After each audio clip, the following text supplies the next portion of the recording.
விஜய் டிவியில் மக்கள் பலருமே விரும்பி பார்க்கக்கூடிய ஒரு ஷோ தான் நீயா நானா. சமூகத்தில் நடக்கிற பல விஷயங்களை பற்றி இங்கே விவாதம் நடத்தி அதுக்கு ஒரு சரியான தீர்வையும் கொடுத்து ஒரு விழிப்புணர்வையும் ஏற்படுத்துவாங்க. அந்த வகையில் இன்னையோட நீயா நானா எபிசோட்ல படிச்சுட்டே வேலைக்கு போகிற மாணவர்கள் மற்றும் அவர்களுடைய பெற்றோர்கள் அப்படிங்கிற டாபிக் பேசப்பட்டுச்சு. பல மாணவர்கள் குடும்ப கஷ்டத்துக்காக படிச்சுக்கிட்டே எப்படி வேலை பண்ணுறாங்க, அதில் அவங்க சந்திக்கிற பிரச்சனைகள் என்ன அப்படிங்கிறத பற்றி பேசியிருந்தாங்க. பலரோட கதைகளை கேட்கும் போதே கண் கலங்க வச்சதுன்னு தான் சொல்லணும். கோவில்பட்டியை சேர்ந்த ரமேஷ் அப்படிங்கிற மாணவர் அவர் எப்படி மூட்டை தூக்கி குடும்பத்துக்கு சம்பாரிச்சு கொடுக்கறேன் அப்படிங்கறத பத்தி பேசியிருந்தாரு. அது இப்ப பலரோட கவனத்தை பெற்றுட்டு வருது. இவரோட கதையை கேட்டு கண்ணீர் விட்டதா பல பேர் இந்த வீடியோவை ஷேர் பண்ணிட்டு வராங்க. இந்த மாணவர் என்ன சொல்லியிருந்தாருன்னா, நான் பழக்கடையில வேலை செய்யறேன், ஈவினிங் 5:30க்கு போவேன், 10 மணி வரைக்கும் வேலை செய்வேன், கஸ்டமர்ஸ்க்கு பழம் போட்டு கொடுப்பேன், அதுக்கப்புறம் பழ மூட்டையை தூக்கி வைப்பேன். ஒவ்வொரு மூட்டையும் 10 கிலோ வெயிட் இருக்கும். அதை தூக்குறதுனால தோள்பட்டை ரொம்ப வலிக்கும் சார். ஆனா வீட்டுல சொல்லிக்க மாட்டேன். சில சமயம் வேலை முடிச்சுட்டு பஸ் கிடைக்கலனா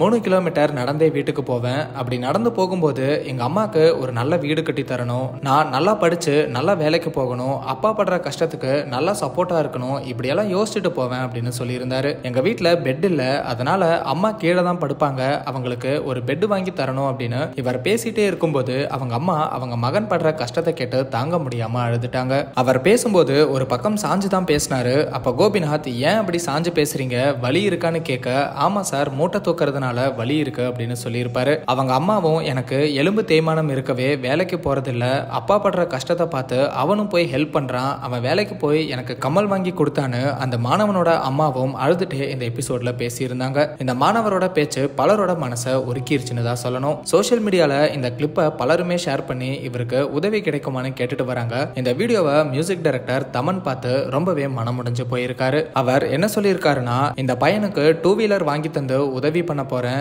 இது மூலமா அவர் அவங்க அன்பான அம்மா கிட்ட சீக்கிரமா போய் சேர்ந்துருவாரு. இந்த பையன் அவங்க அம்மா சந்தோஷமா நல்ல செழிப்பான ஒரு வாழ்க்கை வாழணும்னு ஆசைப்படுறான், இவரோட டீடைல்ஸ் கொடுங்க, இவருக்கு உதவி பண்ணுவோம் அப்படின்னு ரொம்ப எமோஷனலா தமன் சொல்லியிருக்காரு. தமனோட இந்த செயலை பலருமே பாராட்டி அவருக்கு கமெண்ட்ல வாழ்த்துக்களையும் சொல்லிட்டு வராங்க. இந்த எபிசோட்லயே கோபிநாத் அந்த மாணவர்கிட்ட என்னைக்காவது வேலைக்கெல்லாம் போகாம நிம்மதியா படிக்கணும்னு யோசிச்சிருக்கீங்களான்னு கேட்பாரு. அவரு ஆமான்னு சொல்லவே, அப்போ ஏன் வேலைக்கு போறீங்கன்னு கோபிநாத் கேட்பாரு. அதுக்கு அவர் அம்மாக்காகன்னு சொல்லுவாரு. உடனே அம்மா கிட்ட, ஏன் இந்த வயசுல வேலைக்கு அனுப்புறீங்க, இவர் உழைச்சே ஆகணுமான்னு கேட்பாரு. அதுக்கு அந்த மாணவனோட அம்மா, அப்படியெல்லாம் இல்ல சார்னு சொல்லுவாங்க. அப்போ நீங்களே இனிமேல் அவரை வேலைக்கு போக வேணாம்னு சொல்லுங்க, இனிமேல் அவர் மூட்டை தூக்க கூடாது, புத்தகத்தை தான் தூக்கணும்னு கோபிநாத் சொல்லியிருப்பாரு. கோபிநாத்தோட இந்த செயலும் பலரால பாராட்டப்பட்டு வருது. இந்த டாபிக் இந்த வாரம் எபிசோட்ல வர காரணம், மாரி செல்வராஜோட வாழைப்படம் சமீபமா ரிலீஸ் ஆகி படம் மிகப்பெரிய அளவுல வெற்றி அடைஞ்சிருக்கு. இந்த நிலையில அவர் சீஃப் கெஸ்டாவும் இந்த நீயா நானா எபிசோடுக்கு வந்திருந்தாரு அப்படிங்கறதும் குறிப்பிடத்தக்கது. நீங்க இந்த நீயா நானா எபிசோட் பார்த்துட்டீங்களா? அதை பத்தின உங்களோட கருத்து என்ன அப்படிங்கறத